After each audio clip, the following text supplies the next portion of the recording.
Baik, Assalamualaikum warahmatullahi wabarakatuh.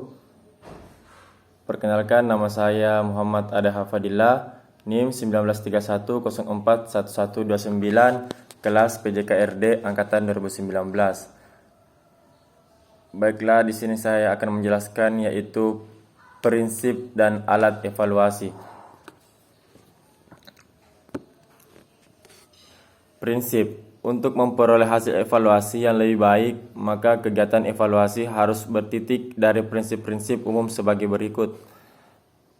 Kontinuitas, yang dimana yaitu evaluasi tidak boleh dilakukan secara insidental karena pembelajaran itu sendiri adalah suatu proses yang kontinu. Oleh sebab itu, evaluasi pun dilakukan secara kontinu pula. Yang kedua yaitu komprehensif, yang dimana dalam melakukan evaluasi terhadap suatu objek, guru harus mengambil seluruh objek itu sebagai bahan evaluasi. Yang ketiga yaitu adil dan objektif. Dalam melaksanakan evaluasi, guru harus berlaku adil dan tanpa pilih kasih kepada semua peserta didik. Guru juga hendaknya bertindak secara objektif, apa adanya sesuai dengan kemampuan peserta didik. Yang keempat yaitu kooperatif. Dalam kegiatan evaluasi hendaknya guru bekerja sama dengan semua pihak seperti orang tua peserta didik, sesama guru, kepala sekolah termasuk dengan peserta didik itu sendiri. Yang kelima yaitu praktis. Praktis mengandung arti mudah digunakan baik oleh guru itu sendiri yang menyusun alat evaluasi maupun orang lain yang akan menggunakan alat tersebut. Selanjutnya yaitu menurut Kusnuridloh pada tahun 2010, prinsip-prinsip evaluasi terdiri dari yang pertama yaitu komprehensif, yang dimana yaitu evaluasi harus mencakup bidang sasaran yang luas atau menyeluruh, baik aspek personalnya, materialnya maupun aspek operasionalnya. Evaluasi tidak hanya ditunjukkan pada salah satu aspek saja, misalnya aspek personalnya, jangan hanya menilai gurunya saja, tetapi juga murid, karyawan dan kepala sekolahnya. Begitu pula untuk aspek material dan operasionalnya. Evaluasi harus dilakukan secara menyeluruh. Yang kedua yaitu komparatif. Prinsip ini menyatakan bahwa dalam mengadakan evaluasi harus dilaksanakan secara bekerja sama dengan semua orang. Sebagai contoh, dalam mengevaluasi keberadaan guru yang mengajar, harus bekerja sama antara pengawas, kepala sekolah, guru itu sendiri, dan bahkan dengan pihak murid. Yang ketiga yaitu kontinu. Evaluasi hendaknya dilakukan secara terus-menerus selama proses pelaksanaan program. Evaluasi tidak hanya dilakukan terhadap hasil yang telah dicapai, tetapi sejak pembuatan rencana sampai dengan tahap laporan. Yang keempat yaitu objektif, yang dimana yaitu mengadakan evaluasi harus menilai sesuai dengan kenyataan yang ada. Katakanlah yang hijau itu hijau dan yang merah itu merah. Jangan sampai mengatakan yang hijau itu kuning dan yang kuning itu hijau. Yang kelima yaitu berdasarkan kriteria yang valid, di mana yaitu selain perlu adanya data dan fakta, juga perlu adanya kriteria-kriteria tertentu. Kriteria yang digunakan dalam evaluasi harus konsisten dengan tujuan yang telah dirumuskan. Kriteria ini digunakan agar memiliki standar yang jelas apabila menilai sesuatu aktivitas. Supervisi pendidikan, kekonsistenan kriteria evaluasi dengan tujuan, berarti kriteria yang dibuat harus mempertimbangkan hakikat substansi supervisi pendidikan. Yang kelima yaitu fungsional. Evaluasi yang dimana yaitu evaluasi nilai guna baik secara langsung maupun tidak langsung. Kegunaannya langsungnya adalah dapat hasil evaluasi digunakan untuk perbaikan apa yang dievaluasi. Menurut Yunanda pada tahun 2010, prinsip-prinsip evaluasi yaitu yang pertama keterpaduan, yang dimana evaluasi harus dilakukan dengan prinsip keterpaduan antara tujuan instruksional pengajaran atau materi pembelajaran dan metode pengajaran. Yang kelima yaitu keterlibatan peserta didik. Prinsip ini memerlukan suatu hal yang mutlak karena keterlibatan peserta didik dalam evaluasi bukan alternatif tapi kebutuhan mutlak. Yang ketiga yaitu koherensi, yang dimana evaluasi harus berkaitan dengan materi pengajaran yang telah dipelajari dan sesuai dengan ranah kemampuan peserta didik yang hendak diukur. Yang keempat yaitu pedagogis. Aspek pedagogis diperlakukan untuk melihat perubahan sikap dan diperlakukan sehingga pada akhirnya hasil evaluasi mampu menjadi motivator bagi diri sendiri. Yang kelima yaitu akuntabel. Hasil evaluasi haruslah menjadi alat akuntabilitas atau bahan pertanggungjawaban bagi pihak yang berkaitan sebagai orang tua, siswa, sekolah dan lainnya. Tujuan pembelajaran, kegiatan pembelajaran atau KBM dan evaluasi. Yang pertama yaitu hubungan antara tujuan dengan KBM. Kegiatan belajar mengajar yang dirancang dalam membentuk rencana mengajar disusun oleh guru yang mengacu pada tujuan yang hendak dicapai. Dengan demikian yang menunjukkan hubungan antara keduanya mengarah pada tujuan dengan bahwa KBM mengacu pada tujuan. Yang B, hubungan tujuan dengan evaluasi dan yang dimana evaluasi adalah kegiatan pengumpulan data untuk mengatur sejauh mana tujuan sudah tercapai. Selanjutnya yaitu C, hubungan antara KBM dan evaluasi, yang dimana KBM dirancang dan disusun dengan mengacu pada tujuan yang telah dirumuskan. Selanjutnya yaitu alat-alat evaluasi.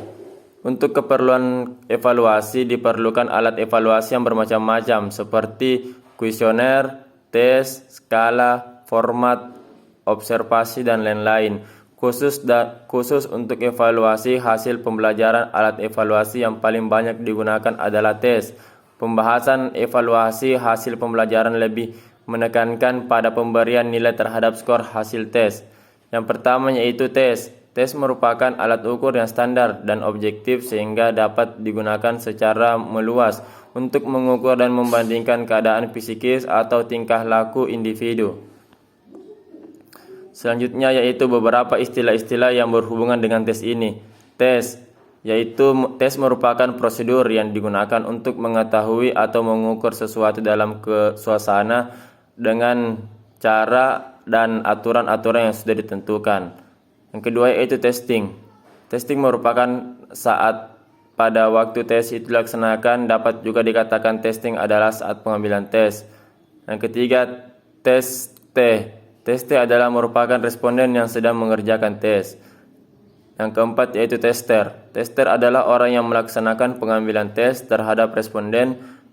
Dengan kata lain, tester adalah subjek evaluasi, tetapi ada kalanya hanya orang yang ditunjuk oleh subjek evaluasi untuk melaksanakan tugasnya. Sebagai alat evaluasi hasil belajar, tes mempunyai fungsi yaitu yang pertama untuk mengukur tingkat penguasaan terhadap seperangkat materi atau tingkat kecepatan terhadap seperangkat tujuan tertentu. Yang kedua yaitu untuk menentukan kedudukan atau seperangkat siswa dalam kelompok. Tes berdasarkan fungsinya sebagai alat pengukur perkembangan atau kemajuan belajar peserta didik yaitu yang pertama tes seleksi. Tes seleksi sering dikenal dengan tes saringan atau ujian masuk. Tes ini dilaksanakan dalam rangka penerimaan calon siswa baru, di mana hasil tes digunakan untuk memilih calon peserta didik yang tergolong paling baik dari sekian banyak calon yang mengikuti tes. Yang kedua yaitu tes awal, yang dimana tes awal dikenal pre-test. Tes awal dilaksanakan dengan tujuan untuk mengetahui sejauh manakah materi atau bahan pelajaran yang akan diajarkan dapat dikuasai oleh peserta didik. Yang ketiga yaitu tes akhir. Tes akhir dikenal dengan istilah post-test. Tes akhir dilaksanakan dengan tujuan untuk mengetahui apakah semua materi pelajaran yang tergolong penting sudah dapat dikuasai dengan sebaik-baiknya oleh peserta didik. Selanjutnya yaitu yang keempat, tes diagnostik, yang dimana adalah tes yang digunakan untuk mengetahui kelemahan-kelemahan siswa sehingga berdasarkan kelemahan-kelemahan tersebut dapat dilakukan pemberian perlakuan yang tepat. Kelima yaitu tes formatif, adalah tes untuk mengetahui sejauh mana siswa yang terbentuk setelah mengetahui suatu program tertentu.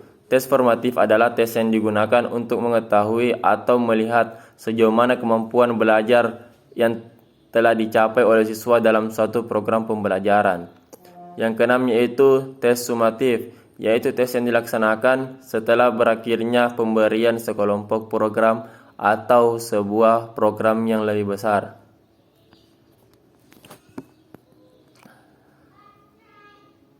Menurut Sudijino, tes berdasarkan aspek psikis yang ingin diungkap dibedakan menjadi 5 golongan, yaitu tes inteligensi, yang dimana yakni tes yang dilaksanakan dengan tujuan untuk mengungkap atau mengetahui tingkat kecerdasan seseorang.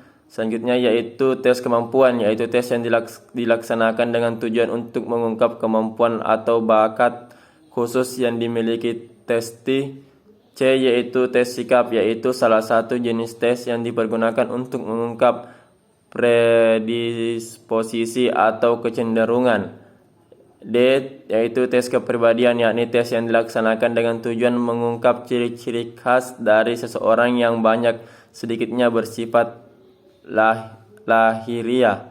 Selanjutnya yaitu tes hasil belajar, yang juga sering dikenal dengan istilah tes pencapaian, yakni tes yang biasa digunakan untuk mengungkap tingkat pencapaian atau prestasi belajar. Tes hasil belajar atau tes prestasi belajar dapat didefinisikan sebagai cara yang dapat dipergunakan atau prosedur yang dapat ditempuh dalam rangka pengukuran dan penilaian hasil belajar.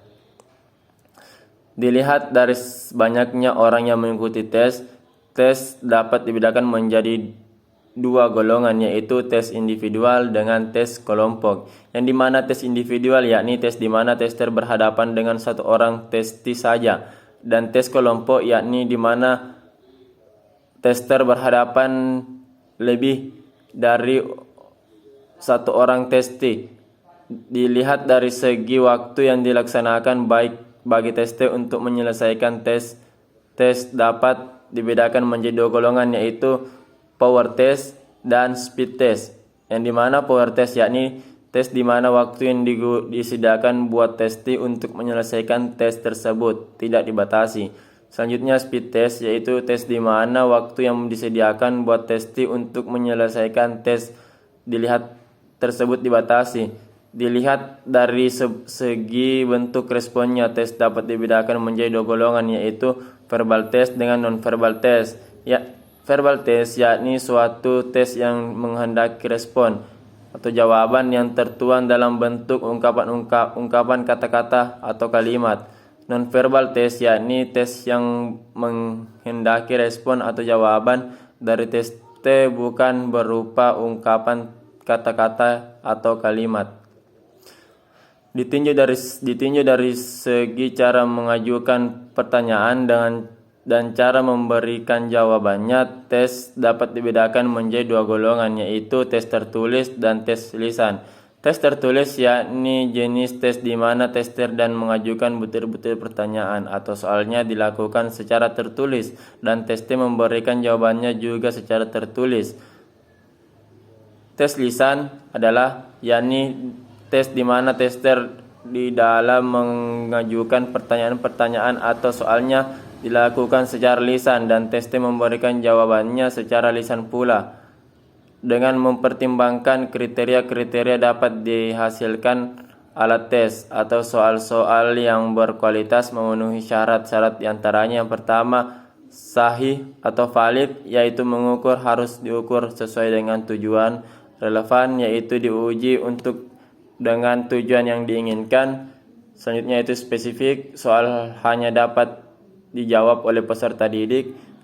Representatif, yaitu soal mewakili materi agar secara keseluruhan. Baik, itulah tadi yang saya dapat paparkan, lebih dan kurangnya mohon dimaafkan. Assalamualaikum warahmatullahi wabarakatuh.